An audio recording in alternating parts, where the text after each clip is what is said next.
आज बलिदान दिवस है। उस उपलक्ष्य में हमारे बीच हमारे संगठन मंत्री श्री अशोक कोल जी, हमारे श्रेष्ठ नेता अशोक खजूरिया जी, बाकी सभी मेरे साथी स्टेट से, मातृशक्ति, सभी आपका अभिवादन करता हूं। अभी मैं अशोक कोल जी हमारे संगठन मंत्री से निवेदन करता हूं, इस उपलक्ष्य में हमें अपना प्रवचन दें।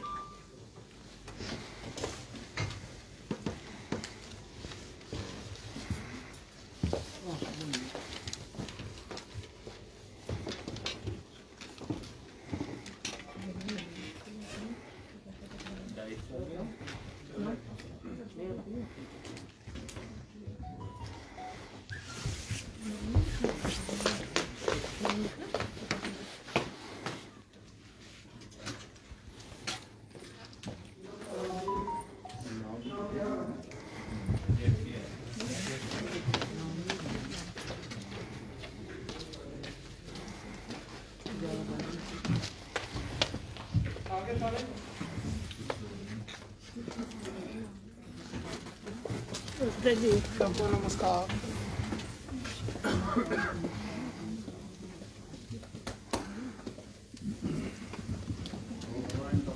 आइए, इधर आइए।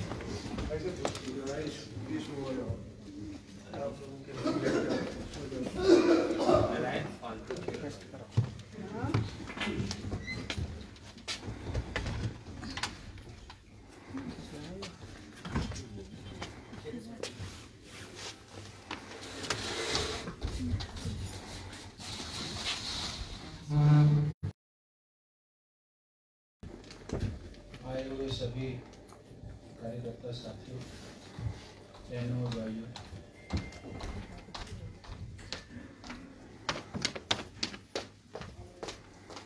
आज जो हम खड़े हैं भारतीय जनता पार्टी के नाम से, इसका अगर किसी को श्रेय देना हो, हम सबके ध्यान में है कि शुरुआत में काम जैसे चलता है और उस काम को बढ़ाते हुए काम आगे बढ़ता है। भारतीय जनसंघ जिस परिस्थितियों में खड़ा था, बना था, उसको आगे सींचने का काम पंडित दीनदयाल जी ने किया।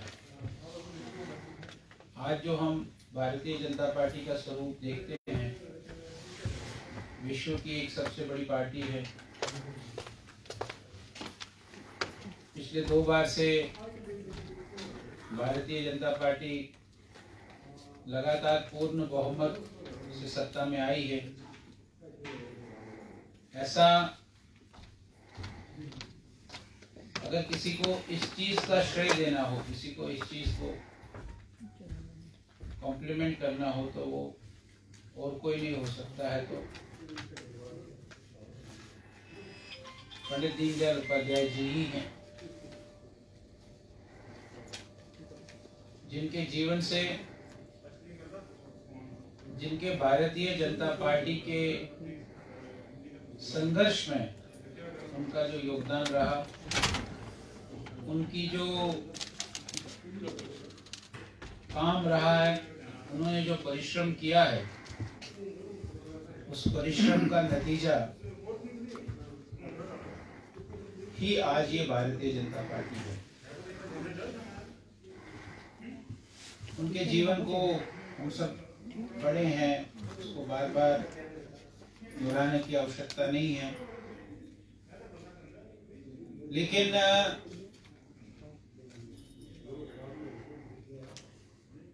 उनके बचपन को, जिस प्रकार से बचपन में एक व्यक्ति को नरिश होना होता है, हम सब जानते हैं कि बच्चे को हम कैसे बड़ा करते हैं, हर चीज की उसकी चिंता करते हैं। वो सब न मिलते हुए भी और उसके कारण पंडित जी के शरीर में भी वो असर आखिर तक दिखता रहा। कुपोषण के शिकार वास्तव में हुए थे। माता पिता, भाई, मामा, नाना, नानी, जो भी उनके आश्रय के स्थान हो सकते थे, वो सब एक एक करके खत्म होते थे।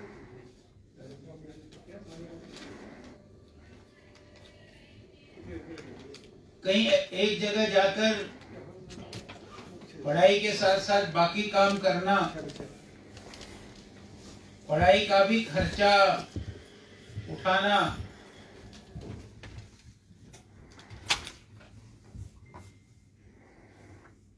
पढ़ाई भी करते रहना, ये एक चुनौती पंडित जी के सामने थी। और उसके कारण वो आगे बढ़े, कोई चिंता नहीं की।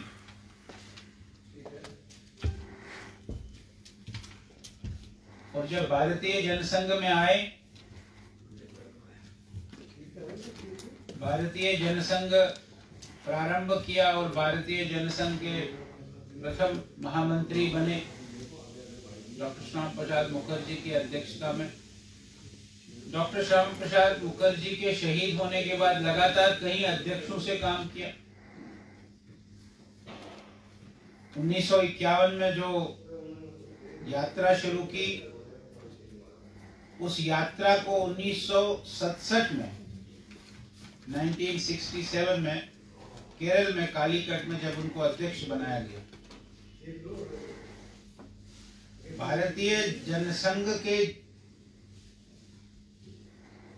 सारे जीवन काल में वो एक अद्भुत दृश्य हुआ है केरल में, जिसमें हजारों ने लाखों लोग खुशी से झूमते हुए कालीकट पहुंचे, क्योंकि पंडित दीनदयाल उपाध्याय जी पार्टी के अध्यक्ष बने। उनके स्वागत के लिए इतिहास बताता है कि कालीकट की सड़कों पर और उस मैदान में, जिस मैदान में उनका स्वागत भाषण हुआ, उनका भाषण हुआ पंडित जी का, वो कहते हैं कि अनेक अनेक प्रकार के बोलियों से, अनेक अनेक प्रकार के नारों से, जो एक दूसरे को समझ नहीं आते थे भाषा के कारण, वहां ऐसा रौनक मेला लगा जो अपने में ही एक चिरस्मरणीय है। लेकिन हम सब जानते हैं कि 1967 में आखिरी साल के आखिरी दिनों में, नवंबर में, वो अध्यक्ष बने और फरवरी 68 में लखनऊ से पटना की गाड़ी में बैठे। पटना जब गाड़ी पहुंची तो गाड़ी में थे ही नहीं दीनदयाल, जो वहां लोग उनको लेने के लिए गए थे, सामान भी नहीं। कहां गए दीनदयाल? थोड़ी देर में पता लगता है कि मुगल सराय के रेलवे ब्रिज पर उनका शरीर पड़ा हुआ। लेकिन 1951 से लेकर 1967 तक जो उन्होंने भारतीय जनता पार्टी को दिया, जिस प्रकार से भारतीय जनता पार्टी का कार्यकर्ताओं का सृजन किया, इसीलिए हम कहते हैं कि Bharatiya Janata party with difference है।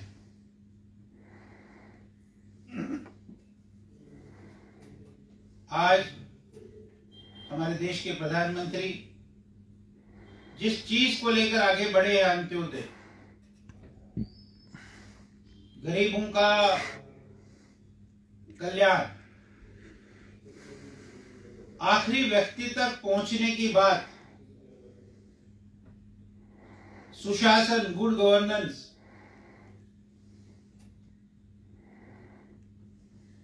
मैं 25 दिसंबर को विजयपुर में था। 9 करोड़ किसानों को उनके खातों में 2000 रुपये डालने थे। वहां 500-700 किसान बैठे थे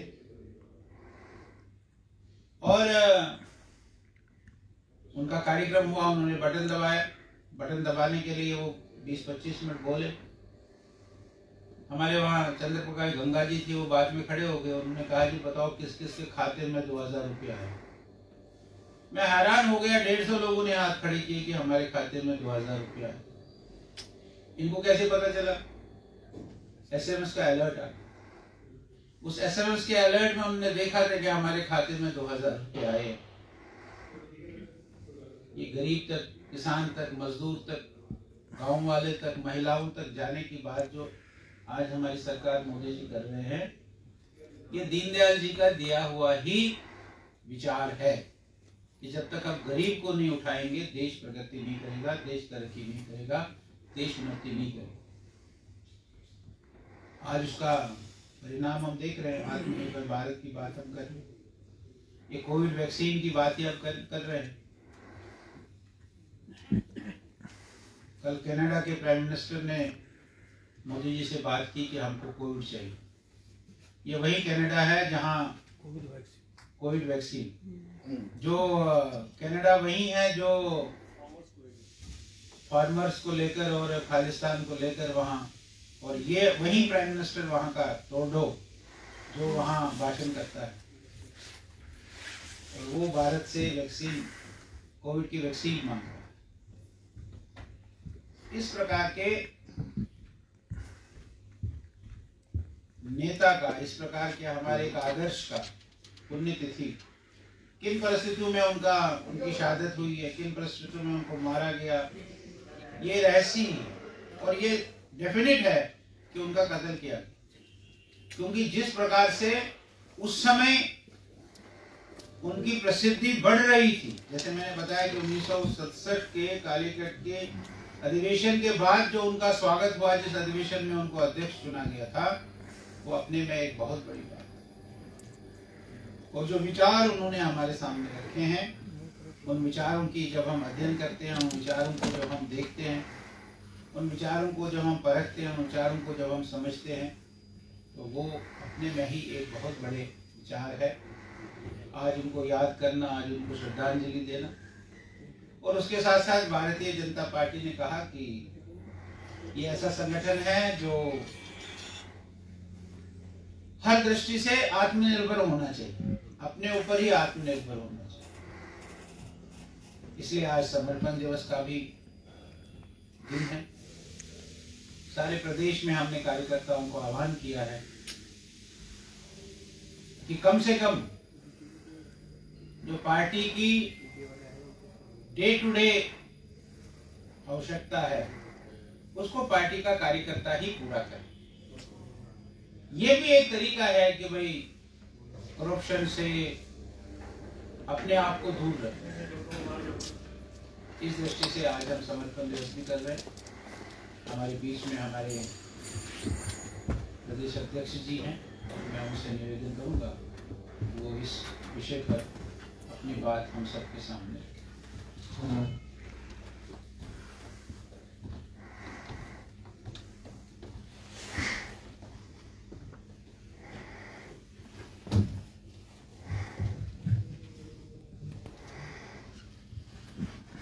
एक बार जरा जय घोष लगाएंगे। भारत माता की, भारत माता की, भारत माता की, भारत माता की।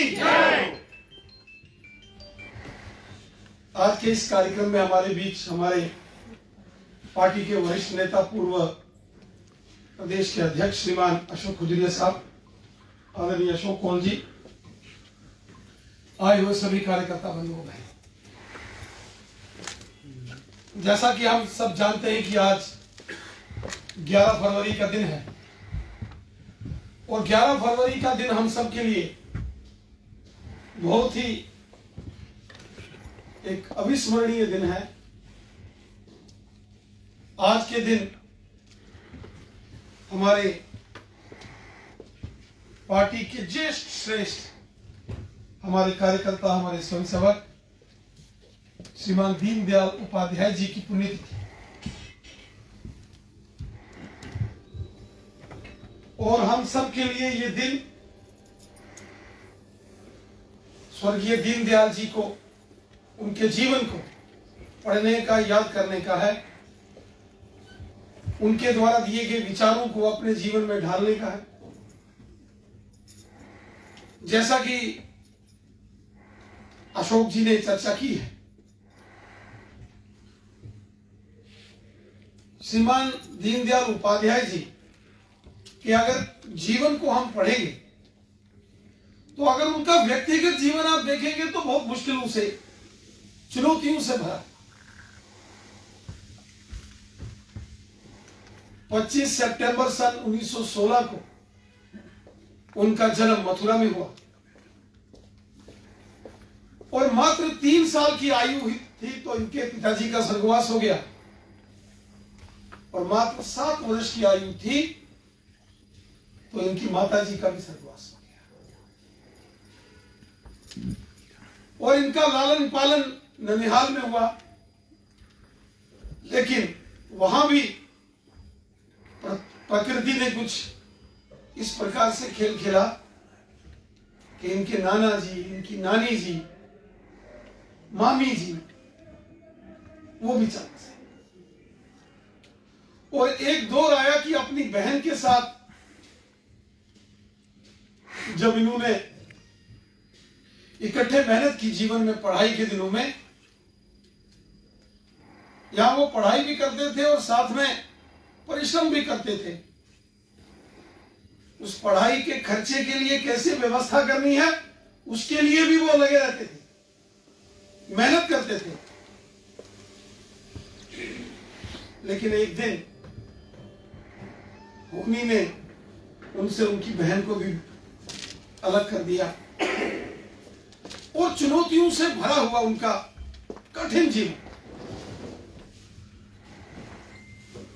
कानपुर के कॉलेज में जब वो पढ़ते थे तो वहां संघ की शाखा है और शाखा में वो धीरे धीरे वहां जाते थे और बड़ी तेज विचारों के, तेज बुद्धि के मालिक थे। और बहुत बार प्रचारकों के साथ शाखा में चर्चा में जब भाग लेते थे तो प्रचारकों को बहुत प्रभावित करते।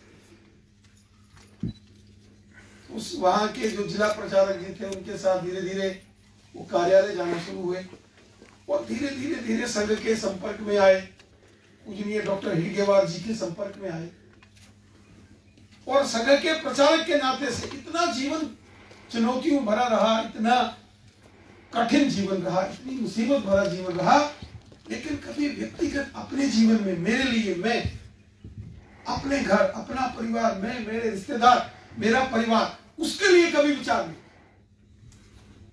और मुश्किल से मुश्किल परिस्थितियों में भी दीनदयाल जी ने अपने देश के लिए, अपने समाज के लिए करे। और उस जमाने में जब वो, उनका बचपन का जीवन था, बाल्यकाल था, उस दौरान भारत में अंग्रेजों का शासन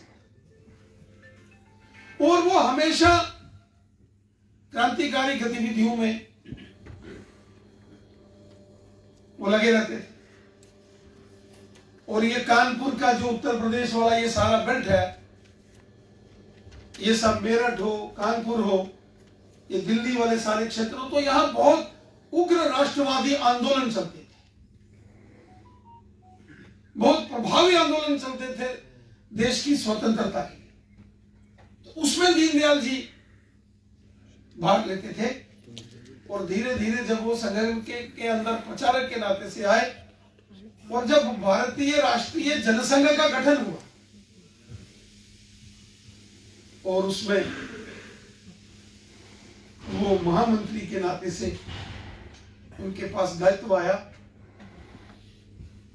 और स्वर्गीय श्यामा प्रसाद मुखर्जी जी के बलिदान के बाद जब धीरे धीरे परिस्थितियां बनी, हालांकि बीच में स्वर्गीय पंडित प्रेमनाथ डोगरा जी भी भारतीय जनसंघ के राष्ट्रीय अध्यक्ष बने, लेकिन दीनदयाल जी को भी एक बड़ी छोटी काल अवधि के लिए 42-43 दिन ही वो जनसंघ के राष्ट्रीय अध्यक्ष रहे और 11 फरवरी 1968 को 1968 को एक साजिश के तौर पर उनकी हत्या की। दीनदयाल जी हमारे बीच में नहीं रहे। 11 फरवरी को उनकी जब हत्या कर दी गई, लेकिन जो उनके विचार हैं, जो उनके कार्य हैं, जो उनकी देन है, जो उनकी प्रेरणा है, जो उनका सारा का सारा जीवन है, वो हम सब के लिए एक प्रेरणादायी जीवन। आज भले ही वो व्यक्तिगत रूप से, शारीरिक रूप से हमारे बीच में मौजूद नहीं है, लेकिन उनके विचार आज भी जिंदा है। वो कहते थे, व्यक्ति को देश और समाज के प्रति संपूर्ण समर्पण भाव से काम करना चाहिए, संपूर्ण निष्ठा से काम करना चाहिए, और जब देश का और समाज का काम करना है उसमें कोई स्वार्थ नहीं होना चाहिए। राष्ट्र और धर्म की जब सेवा रक्षा करनी हो, वो बिना किसी प्रलोभन के, बिना किसी लालच के करना चाहिए, और इसको परमार्थ कहा। और जो व्यक्ति निष्कपट भाव से, निष्कलंक भाव से राष्ट्र और समाज और धर्म के कार्य करता है, वही परोपकार है, वही परमार्थ। और वो कार्य स्वर्गीय दीनदयाल जी ने किया। एकात्म राष्ट्रवाद, इंटीग्रल ह्यूमनिज्म, समाज के अंदर कोई भेदभाव ना हो, समाज के अंदर कोई छोटा बड़ा ना हो, समाज के अंदर कोई ऊंच नीच ना हो, सब एक समान है, सबका हक है, हर एक व्यक्ति को उसका हक मिलना चाहिए। जो उन्होंने अंत्योदय कहा, इस सामाजिक जीवन की अंतिम पंक्ति में खड़े व्यक्ति, अर्थात समाज के अंदर वह व्यक्ति जो आर्थिक दृष्टि से, सामाजिक दृष्टि से कमजोर है, उस तक इंसाफ पहुंचे, उस तक जस्टिस पहुंचे, उसको उसका हक मिले, इसके लिए हम सब ने कार्य करना। और आज जो भारतीय जनता पार्टी, इतना विशाल वट वृक्ष का जो स्वरूप भारतीय जनता पार्टी ने धारण किया है, इसमें अनेकानेक कार्यकर्ताओं ने अपना खून पसीना लगाया, अपने जीवन बलिदान किए, अपने जीवन का पल पल, क्षण क्षण जो है राष्ट्र के निर्माण में अर्पित किया है। तो जाके भारतीय जनता पार्टी आज दुनिया की सबसे बड़ी पार्टी के रूप में, इस दौर में कितनी अनेक पार्टियां, कितने और गठबंधन बने होंगे, कितनी नई पार्टियां आई होंगी, पार्टियों के अंदर अनेकानेक विभाजन हुए होंगे, लेकिन भारतीय जनता पार्टी का कार्यकर्ता निरंतर मेहनत करता गया, मेहनत करते करते करते इस मुकाम पर पहुंचा। उनकी मेहनत का यह परिणाम था कि भारतीय जनता पार्टी आज दुनिया के सबसे बड़े, हम देखते हैं। इसलिए हमारे पार्टी के संगठन के अंदर प्रशिक्षण होते हैं। अभी हमने ट्रेनिंग मंडल स्तर पर की, जिला स्तर पर की। उसका एक कारण है। उसका कारण यह है कि पार्टी के अंदर प्रशिक्षित ट्रेंड कार्यकर्ता, और ट्रेन और बंदूक चलाने में ट्रेन नहीं, वैचारिक दृष्टि से भारतीय जनता पार्टी अन्य पार्टियों के जैसी पार्टी नहीं है। भारतीय जनता पार्टी व्यक्ति को महत्व नहीं देती है, विचार को महत्व देती है। व्यक्ति कब बदल जाए कोई पता नहीं, व्यक्ति का अपना अहम लालच कब जाग जाए कोई पता नहीं, व्यक्ति कब दगा कर दे, धोखा दे दे कोई मालूम नहीं। विचार नहीं बदल सकता। जब संघ के अंदर संघ की स्थापना विजयदशमी के दिन सन 1925 में जब पूजनीय डॉक्टर हेडगेवार जी ने की, तो कुछ वर्षों बाद जब संघ का संविधान, संघ की सारी जो उसकी रीति नीति, उसका गणवेश पद्धति, वो सब प्रार्थना, उन सब पर चर्चा हो रही थी। उसी दौरान इस बात पर चर्चा हुई कि संघ का एक कोई गुरु होना चाहिए। तो सभी वरिष्ठ कार्यकर्ता जो उस समय के थे, तो उन सब ने कहा पूजनीय डॉक्टर हेडगेवार जी, इन्होंने संघ की स्थापना की है तो इनको संघ का गुरु होना चाहिए।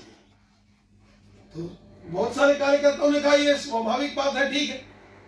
तो वो पूजनीय डॉक्टर साहब के पास गए कि डॉक्टर साहब, संघ का संविधान, संघ की ये पद्धति, नई प्रणाली हम सारी बना रहे हैं और उसमें एक दायित्व गुरु का है और हम चाहते हैं कि ये गुरु का दायित्व आपको दिया जाए।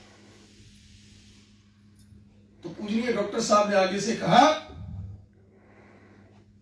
कि हमको किसी व्यक्ति को संघ का गुरु नहीं बनाना है और मेरे को भी नहीं बनना है।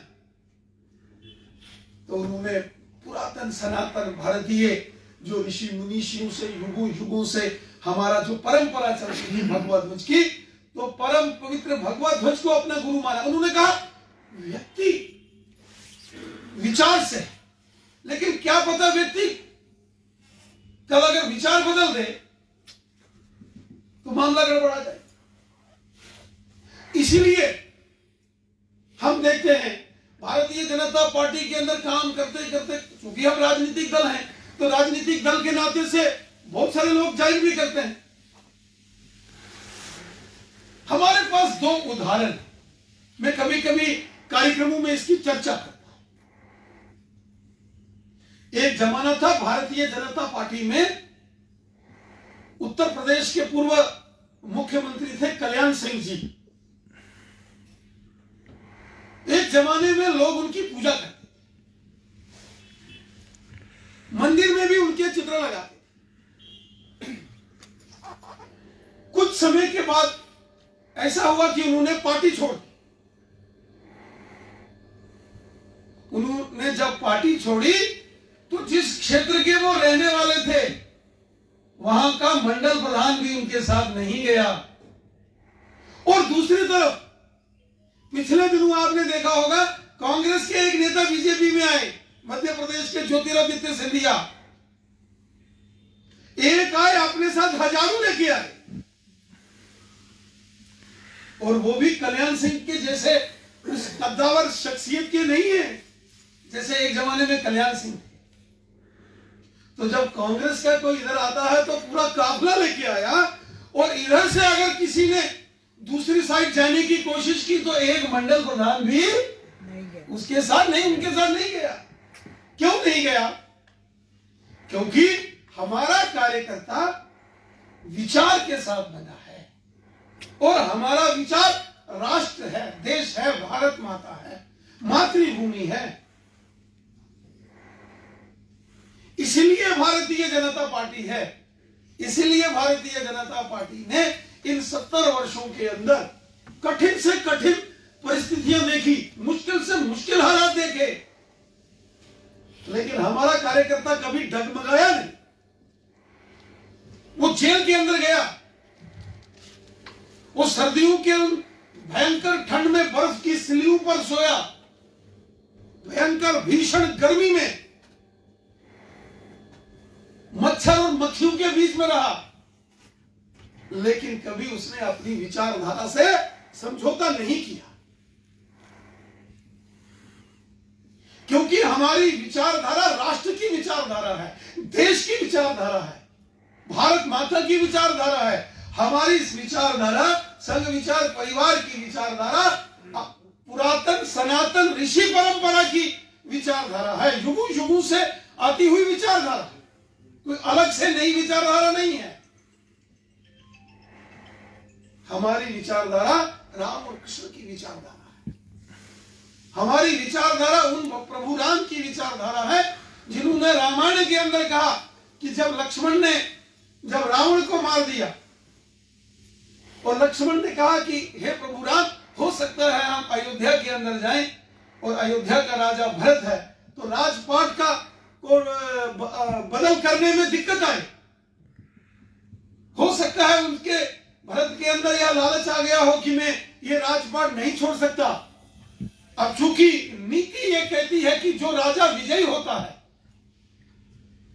तो जिस राजा को वो विजय करता है, जिसको परास्त करता है, उसका सारा राजपाट विजय राजा का है। हमने यहां लंका को विजय किया है, हम यही रुकते हैं, ये सोने की लंका है। तब भगवान श्री राम जी ने कहा लक्ष्मण को, वाल्मीकि रामायण के अंदर वो श्लोक है, आप ही स्वर्णमयी लंका लक्ष्मण न रोचते जननी जन्मभूमस्य स्वर्गादपि यगार्य से। हे लक्ष्मण, चाहे ये लंका सोने की है तो भी ये मेरे को नहीं भाती, क्योंकि माँ और मातृभूमि ये स्वर्ग से भी महान होती हैं। हम अवध में जाएंगे, स्वर्णमयी लंका न मिले माँ, अवधपुरी की धूल मिले।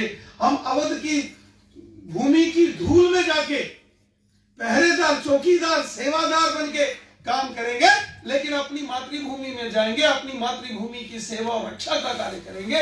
राजपाट मिले न मिले, हमारी वह विचारधारा है। हमारी विचारधारा समर्पण की है, राष्ट्र निर्माण की है, देश की है। और यही विचार पूजनीय दीनदयाल उपाध्याय जी के थे। आज उनकी इस पुण्यतिथि के दिन, जो समर्पण दिवस के नाते से हम पूरे भारत में, पूरी दुनिया में मनाते हैं। समर्पण केवल धन का समर्पण नहीं होता है, वो तो होता ही है, उसमें एक ईमानदारी से, पवित्र कमाई का भाग, पूर्ण समर्पण भाव से, श्रद्धा भाव से हम पार्टी कार्य के लिए भेंट करते हैं। लेकिन साथ साथ यह समर्पण समय का समर्पण, कार्य का समर्पण, तत्परता का समर्पण, विचार ग्रहण करने और विचार बांटने का समर्पण, ये सभी प्रकार के समर्पण के भाव हम सबके अंदर हों। यही सच्ची श्रद्धांजलि पूज्य दीनदयाल जी को होगी। जय हिंद, जय भारत।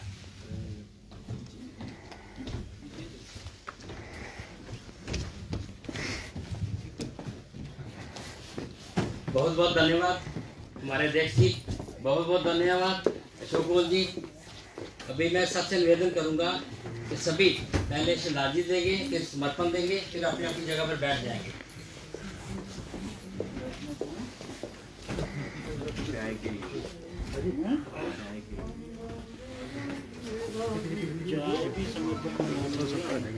रिफ्लेक्शन है ना इसमें।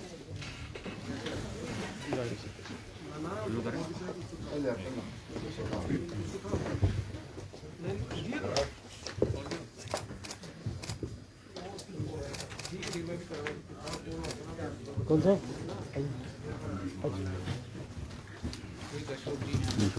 अच्छा,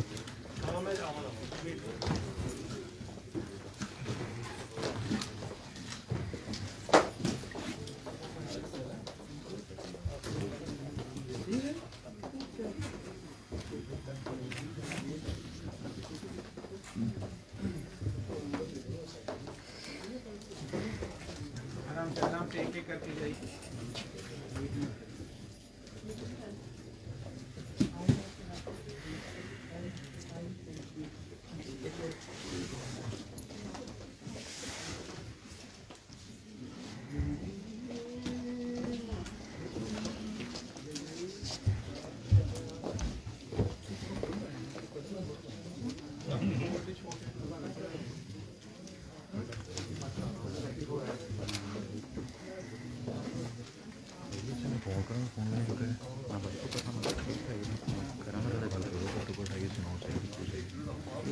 फोन करते हैं भाजी पूछा मैं बुलाया था, नहीं बुलाया, क्या नहीं पे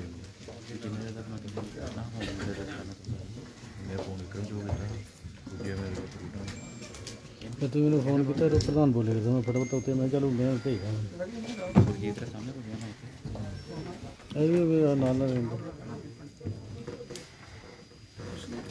इधर आ जा यार, तू उल्टा काम करता है। अरे लाइट इधर उधर से आ रही, आप इधर आओ ना यार, आप गलत खड़े हो। क्यों मैं सारा स्टोरी खराब कर दी। श्रद्धांजलि तो मजाक बनाता है। चलिए मैम, चलिए हो गया।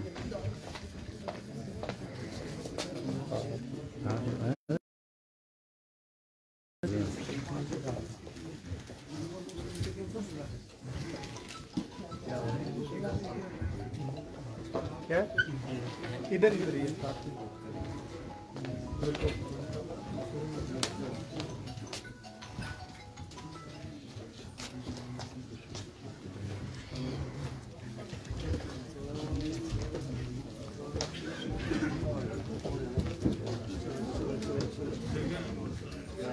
हाँ जी चौधरी जी, हाँ जी हाँ जी बोलो। उत्थे कुछ नहीं है सर। हाँ बीजेपी के छोटे जिहा कार्यक्रम है, वो खत्म होंदा फिर तुहानूं भेज देना, ठीक है।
बैठ रहे हैं।